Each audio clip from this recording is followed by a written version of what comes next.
asasi manusia adalah hak yang melekat pada manusia sebagai anugerah Tuhan yang wajib dihormati, dijunjung tinggi, dan dilindungi oleh negara, hukum, dan semua orang. HAM bersifat kodrati, yang artinya HAM adalah menjadi kodrat manusia. Selain itu, HAM bersifat universal, yang artinya HAM secara umum berlaku di seluruh dunia dan menghormati adat istiadat dan budaya negara masing-masing.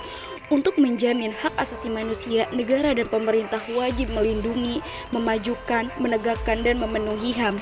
Misalnya, masyarakat yang sedang menikmati hak untuk beribadah secara bebas tidak boleh diganggu.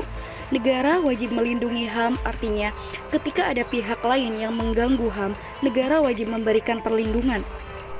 Contohnya, ada seseorang yang sedang menyampaikan haknya untuk berekspresi, lantas ada pihak lain yang mengganggu, maka negara, misalnya polisi, harus melindungi orang yang sedang menyampaikan ekspresinya tersebut. Macam-macam pelanggaran HAM terbagi atas dua, yaitu pelanggaran HAM berat dan pelanggaran HAM ringan. Ada dua macam pelanggaran HAM berat, yaitu kejahatan genosida dan kejahatan kemanusiaan. Kejahatan genosida adalah setiap perbuatan yang dilakukan dengan maksud untuk menghancurkan seluruh atau sebagian kelompok. Kejahatan genosida dilakukan dengan cara yang pertama, membunuh anggota kelompok. Yang kedua, mengakibatkan penderitaan fisik atau mental yang berat terhadap anggota-anggota kelompok. Yang ketiga, memaksa tindakan-tindakan yang bertujuan mencegah kelahiran di dalam kelompok. Lalu, kejahatan kemanusiaan. Kejahatan kemanusiaan sejenis dengan pembunuhan, pemusnahan, perbudakan, pemerkosaan, dan penghilangan paksa. Lalu, macam-macam pelanggaran HAM ringan. Pelanggaran HAM ringan adalah bentuk pelanggaran yang tidak mengancam keselamatan jiwa, namun harus tetap dilindungi karena sangat berbahaya bagi individu. Pelanggaran HAM ringan ini mungkin lebih sering terlihat di lingkungan kita.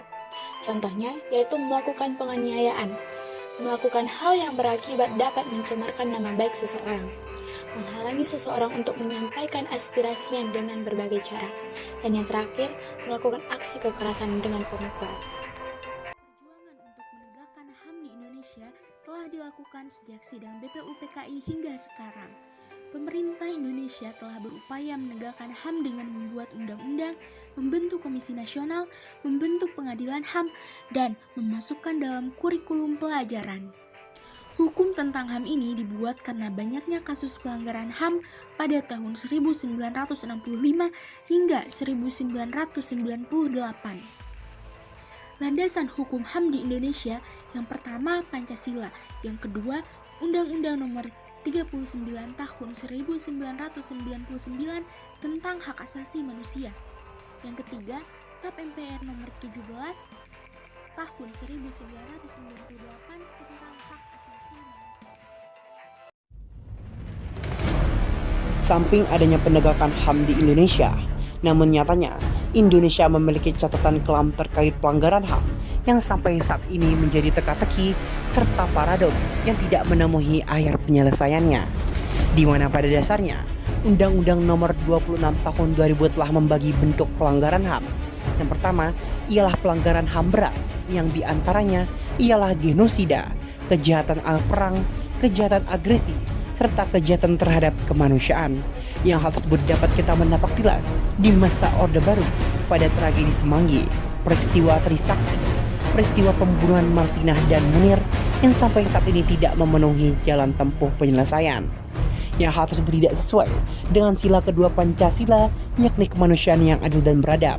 Pun Komnas HAM mencatat di tahun 2019 telah terjadi aduan 4.778 terkait pelanggaran HAM ringan. Yang tersebut menjadikan pertanyaan besar, bagaimanakah langkah solusi memecahkan permasalahan HAM di Indonesia? Upaya pencegahan dan penyelesaian pelanggaran HAM.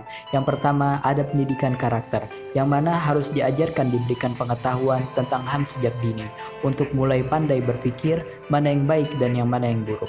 Yang kedua, ada meningkatkan persatuan dan kesatuan. Yang ketiga, melakukan pengawasan penegakan HAM.